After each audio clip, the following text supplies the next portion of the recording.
Fahiny hoy nintolo ny ankizy mangina fa ny olon-dehibe ny miresaka dia sahirana mitady vola eny dada sy neny, sahirana miasa sy mamaholana fa ny ankizy indraindray adino, fa amin'izao kosa dia lasa miasa sy misahirana ihany koa ny ankizy na dia mbola tsy ampy-taona. Tranga mifanohitra tanteraka amin'ny zony, antony maro no mahatonga an'izany, anisan'izany ny fahantrana hoy ny mpiadro zon'ny ankizy. Dia manodidina an'izay zony ankizy izay indray no entina aminao atao anatin'ny fandaharana alaliny, vokariny sampany fampilalam-baovao ny Kolo TV androany ity, ka anasananao anaraka an'izany hatramin'ny farany.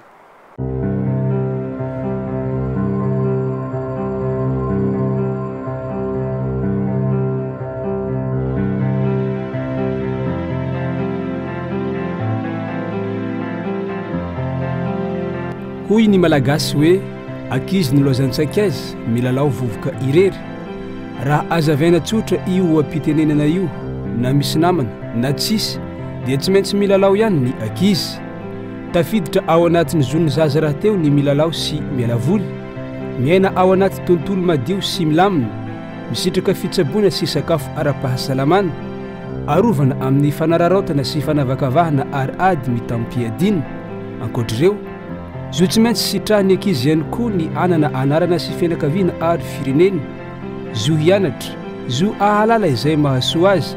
ary zo ho enona sy aneho hevitra ankalalahana.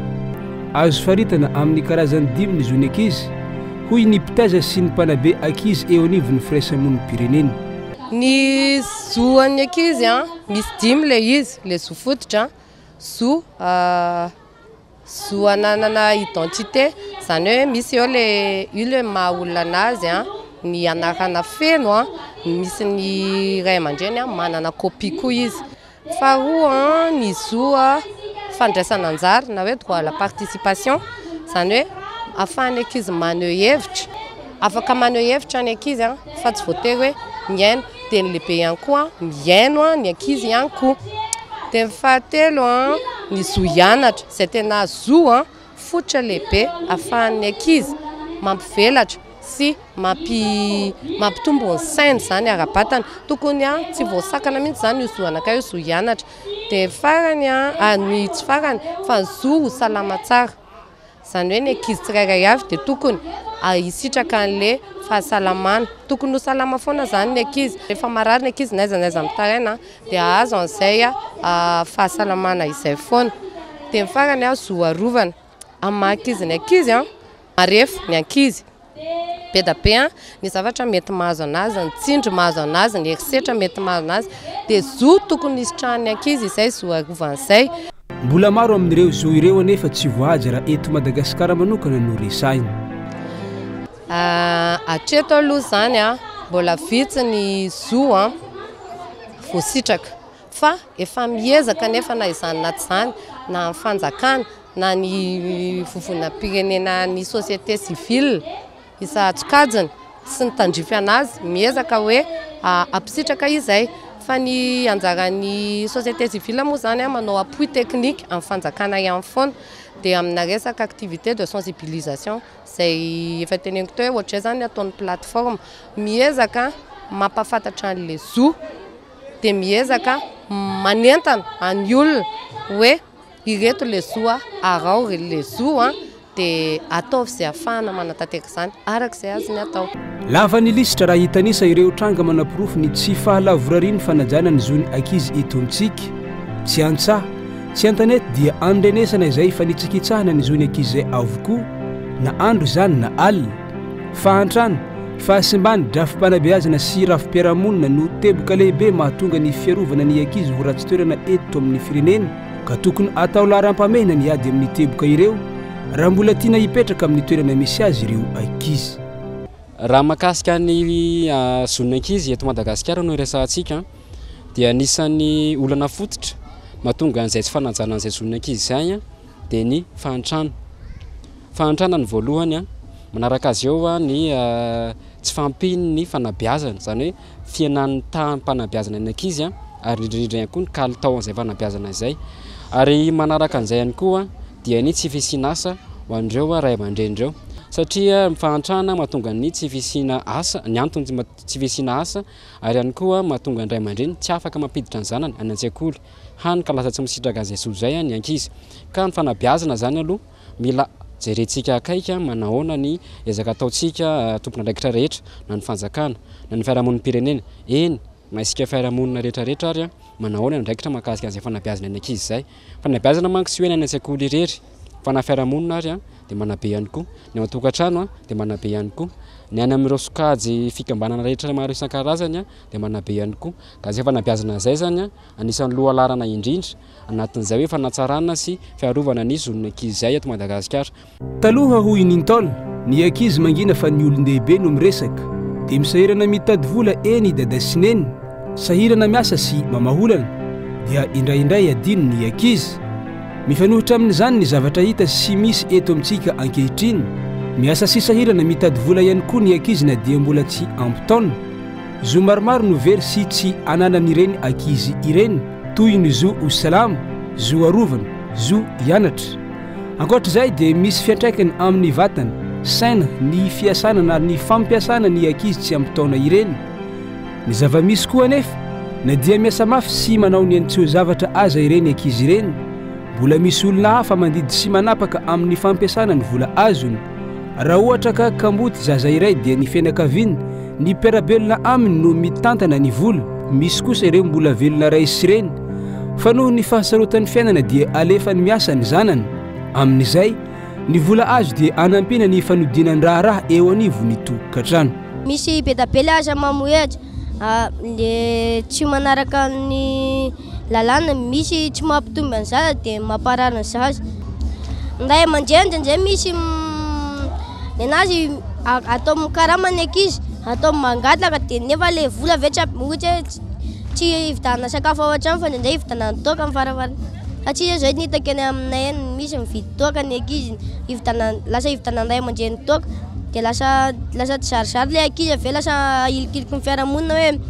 hoe na namany lasa manilikiliky anazy hoe ty koa efa mpangataka ty satria tamin'ny miasa le ankizy dia ave nefa lasa tsy mitombo izy lasa tsy mitombo le ankizy dia lasa manomboka voalikiliky le ankizy ave lasa tsy voary ny ankizy sady tsy mahazo ny zoany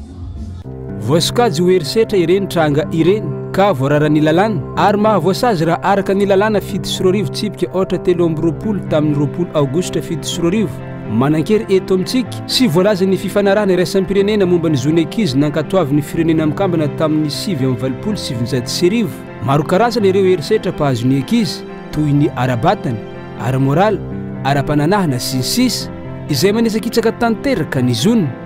ho an'ny akany fialofa natangaina eo anivon'ny fiangonana FJKM eny tangaina ampitatafika dia mandray an-tanana ireo ankizy tratra ny herisetra ary mitaiza sy manabe azy ireo hamerina ny zony amin'ireo ankizy tao anaty 80 taona mahery ny taizany akafitany ankizy izay manodidina 300 isa ireo ankizy sy tanora nandalo tao amin'ny akany amin'izao 5 izao dia ankizy misy 5 no taizain'izy ireo saika efa tratra ny herisetra tany amin'ny fiarahamonina avokoa izy ireo ny alohany ahatongavany tao amin'ny akany hoy ny tompona andraikitra ny akamaroan'ireo ankizy ireo zany taloha nahatongavana teto amin'ny akany dia efa samy nanana ny herisetra ny atra taminy avokoa mety ara-batana io mety ara-pananahana io mety ara-moraly io amin'ny endriny samy hafa dia zay aloha ny antena andraikitra nay anankiray ezahanay atao voalohany miezaka mitsabo andry zareo vokatr'ilay donana azo azy tamin'ny herisetra samy hafa talohany idirany teto dia niezaka faharoa ataonay hoe mba tsy miverina amin'ny intsony ireny herisetra ireny eto anatrehanay aloha farafaratsiny hoe raha mbola ato amin'ity toerany tiako izy dia tsy voakapoka tsony izy tsy miasa tsony izy tsy misy manolana izy tsy misy manao teny maharary izy sy ny sisa arak'izay azo atao ankoatr'izay be dia be ny zaza mirenireny eto Madagasikara fa indrindra eto Antananarivo sy ny manodidiny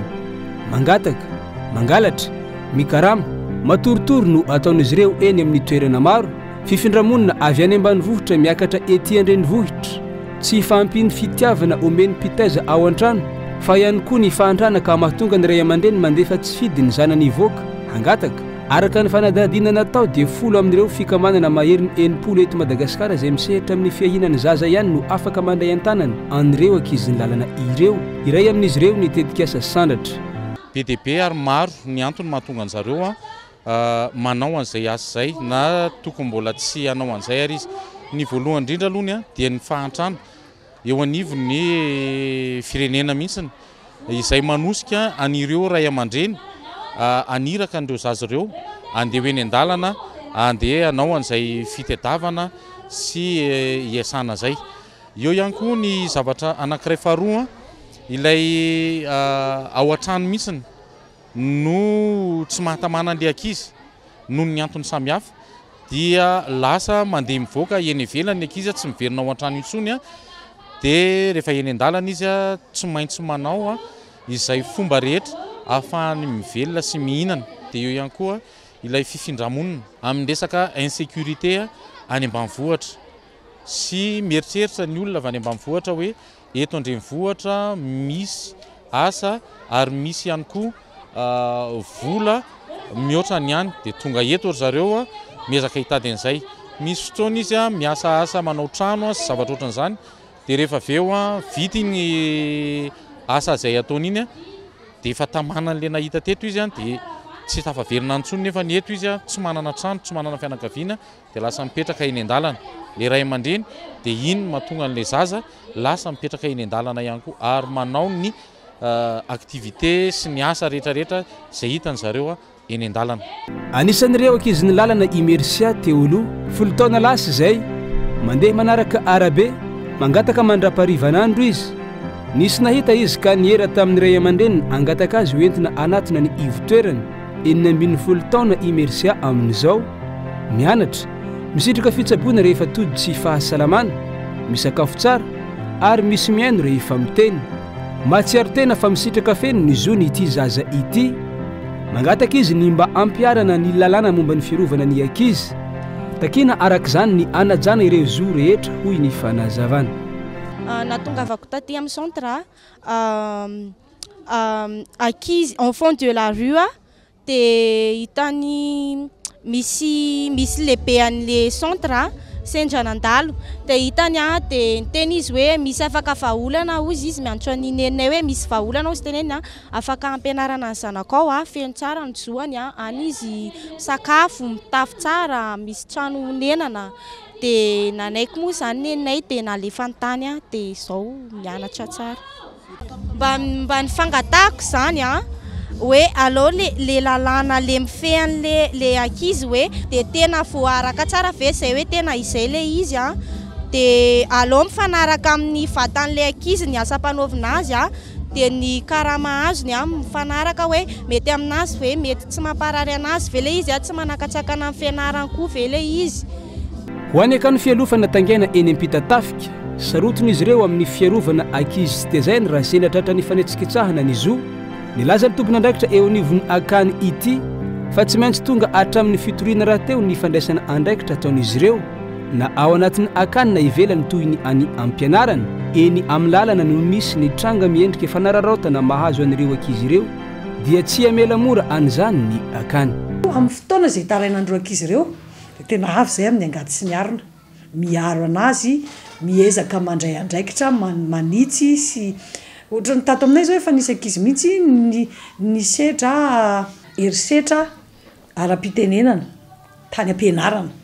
dia sady somary no harcelen'ny mpiara-mianatra dia indraindray koa variana mpampianatra dia tonga hatramin'ny mpampianatra koa lasa tafiditra ao anatin'le jeuny ankizy dia mitaraina le zaza dia naniditra tsehatra mihitsy izay nifampiresaka tamin'ny tompona andraikitra ny sekoly hoe misy zavatra ohatr' izao hitaraina n'ity zaza ity ahoana ny ataontsika fa sao dia tsy tandritandrinareo le izy nefa iainan'le zaza dia lasa mampienana dia ny risikany andeha hianatra ary na ny risikany anohy ny fiainany aza dia zany zany le tiako tena hoe mitaizany ankizy mihitsy izay tsy homenatra sy tsy atahotra hitaraina raha ohatra ka misy zoany voatototoana any ivelany any eny fa na dia ato azy dia efa teizaina mihitsy zareo raha misy zavatra tsy metimety aminareo dia mitenynareo hoe ohatrany tsy mety aminay le ohatra izao sao dia mba azo amboarina le ohatra izao dia miezaka mandamina araka izay azonay atao zay. Araka izany misitraka zo avokoa ireo ankizy ireo rehefa tonga eny amin'ny votoerana sy akany samihafa tsy ny ankizy rehetra nefa no voaray an-tanana satria folo amin'ireo fikambanana enimpolo miahny ankizy eto Madagasikara ihany no afaka mandray an-tanana an'ireo zaza ireo hoeny amin'ny toby sy akany tafiditra ao anatin'izany ireo toby mitaiza amin'ny andro fa mandefa mody rehefa alina fa ao ihany koa ireo mandray an-tanana zato isan-jato ny fiainan'ilay zaza mbola tsy ampy araka izany ny fandraisana an-tanana sy ny fanaraha-maso an'ireo zaza tsy ampy taona ka manampitrotraka ny fanitsikitsahana ny zon'izy ireo manoloan'izay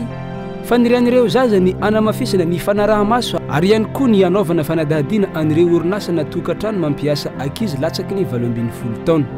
ataka ho amin'ny ministra ny asa ihany koa aleo mba apina le olona manara-maso an'le orinasa mety hoe misy ankizy miasa reny hoe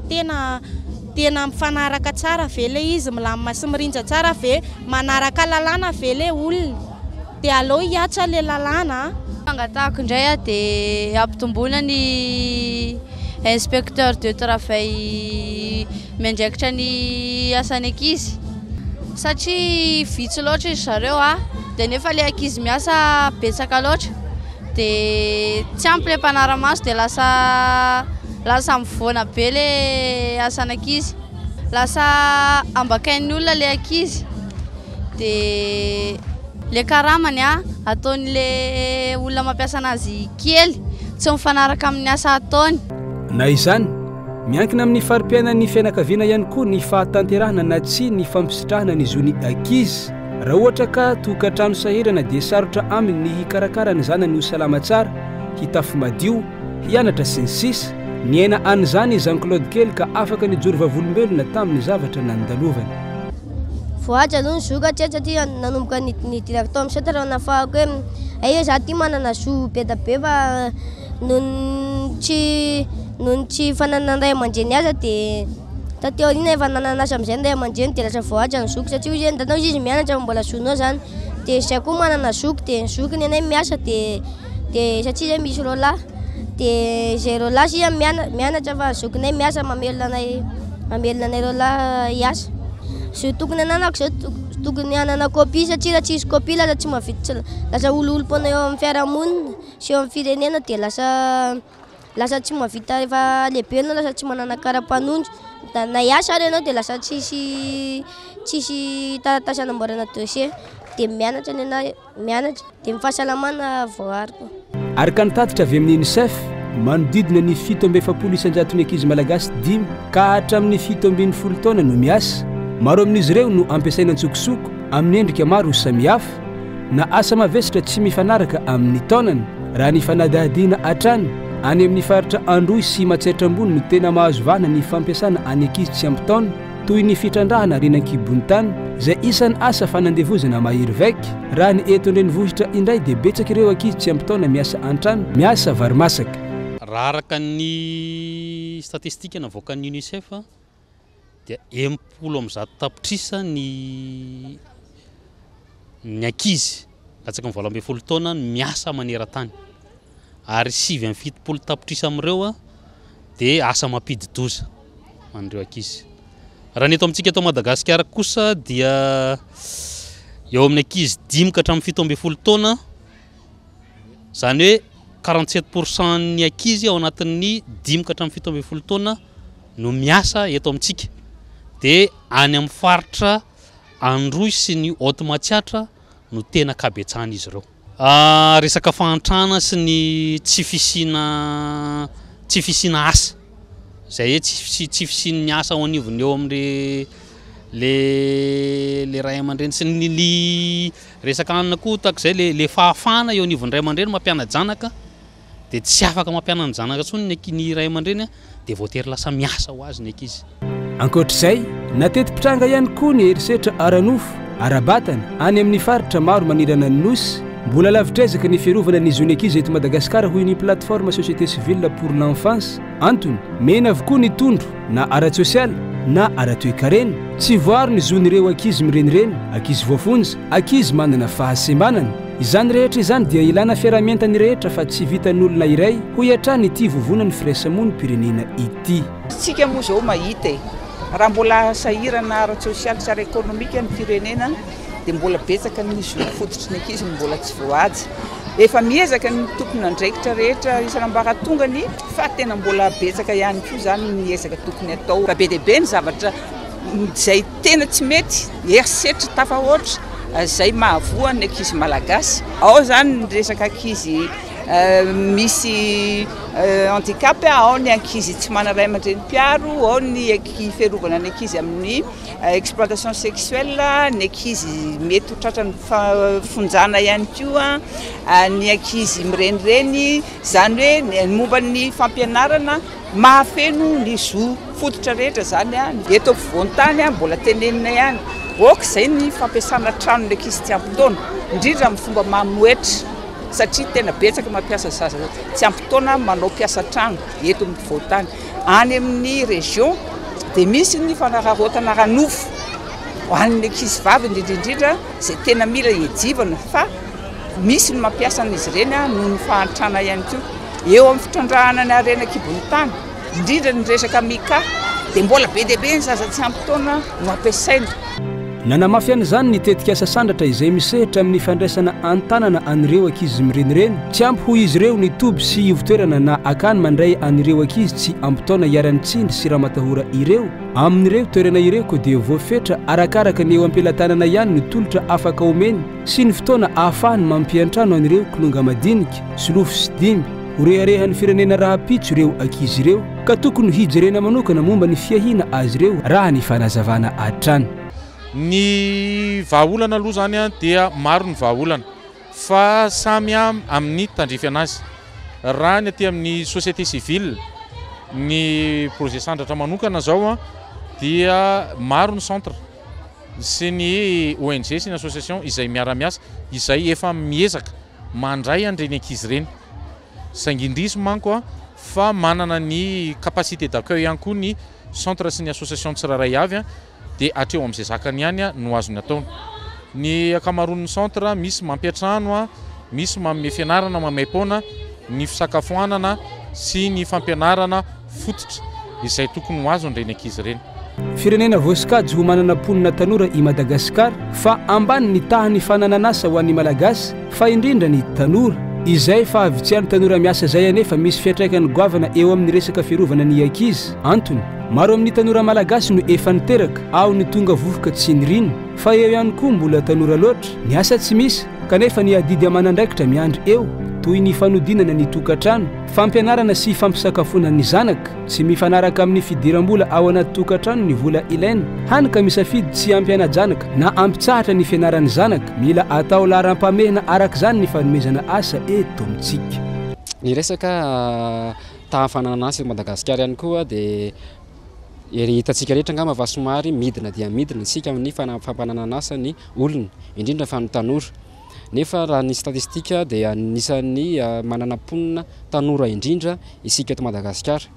Nefa ireo tanora ireo tsy manana asa, mitombo ny isan'ny ankizy, ny tanora tsy miasa, ny ray aman-dreny fa tsy miasa raha teo, mazava ho azy zany fa miena ny kalitao an'izay fanabeazana izay sy ny fisitrahana an'izay zo zay, ka fampananana asa zany no tsara jerevana akaiky ihany koa ho an'ireo tompon'andraikitra mahefa makasika an'izay na ihany koa an'ireo privé sy afaka ihany koa mandray ny andraikitra mifanandrify amin'izay fampananana asa izay, fa sitry rehefa miasa tsinona ny ray aman-dreny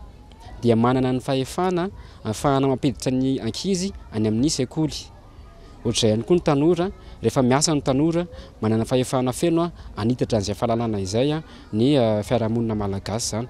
Fehiny mbola asa be ny miandry ny fiarahamonina, ny mpitondra isaky ny ambaratonga amin'ny fanajana ny zony ankizy raha hito amintsika, izany dia miainga amin'ny famisitrahana ny zo fototra, ny antsy fifanomezan-tanana sy fanohanana ny vovonan'ny firaisamon'ny pirenena miaro ny ankizy na ny PFSC hanatanteraka ny mahasoa ny ankizy. Tokony atsona tsy mpiara-miombonantoka ihany fa hoe ny fiarahamonina malagasy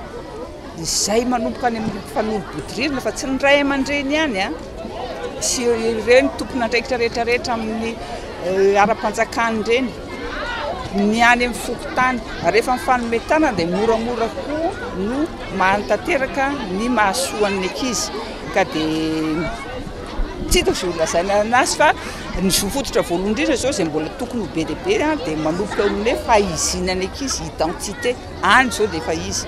eo amin'ny fampianarana mbola betsaka ny tokony atao eo amin'ny fahasalamana mbola bitsaka ny tokony atao niady amin'ny herisetra moa zany dia tsy lazaina tsony maro tsy voatanisa ny oam-pitenenana sy ny oabolan-drazantsika maneho ny fitiavan-janaka ny azo ny vanonkolakana ny tanina ny rino no tsara tsy misy mamy tahaka ny zanaka solofo sy dimy harena ny zanaka sarobidy sy selakiniaina ny zanaka sy ny sisa samy manaiky ny rehetra fa indrindra ny malagasy fa ireo ankizy ireo kolonga madinika ireo no hoavin'ny firenena rahatr' izay miankina amin'ny fikolokoloana fa nomezana sehitra azy ireo androany ny mety ho zava-misy eto amin'ny firenena indray androany na misehitra inona zany na misehitra inona ka ao anatin'izany ny zo hisy fiantraikany amin'ny tsy fisitrahany taranany rapitso ny zo ny tsy fisitrahany ankizy ny zo ny androany tsy fantany ny lafiratsy ny tsy fisitrahana ny zo ka hitary ny atramin'ny zanany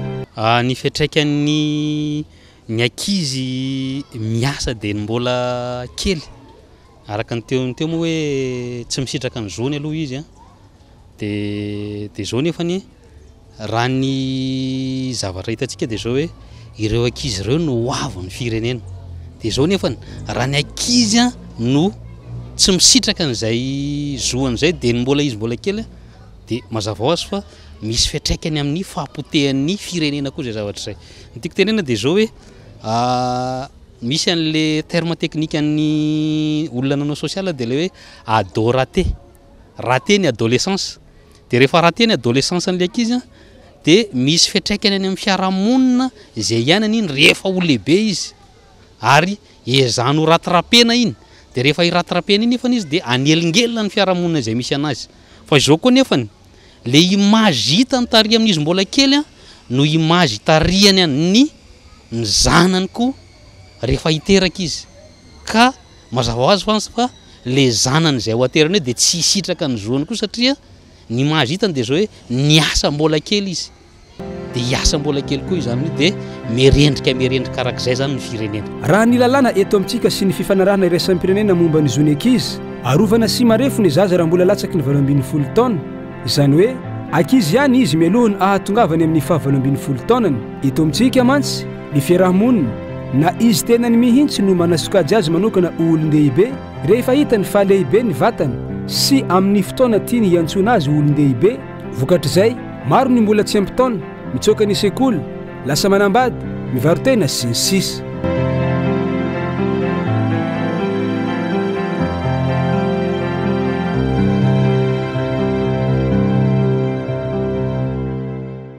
ny rahantsika nahita teo fa mbola maro ny ankizy malagasy miaina anaty tahotra herisetra fanararaotany tsy olona iray no andrasana hiady amin'izany fa mila fiombona ny fiarahamonina sy ny fanjakana ary ny ray aman-dreny mila mandray ny andraiky ny mifanandrify aminy arak'izany ny tsirairay izaho ianao isika rehetra dia tompony andraikitra amin'ny fampiarana ny fanajana ny zony ankizy sahi mitoraka raha sendra mahita ny fihetsika mifanohitra amin'izany tapitra ny fandaharana tamin'ny androany ity toboky lasy toboky vavy ka isaorana ianao izay naharitra nanaraka an'izany hatramin'ny farany azonao atao ny mijery ny fandaharana ao amin'ny tranokala tv.cool.mg na maneho ny hevitra amin'ny page Facebook Cool TV FM official veloma tompoko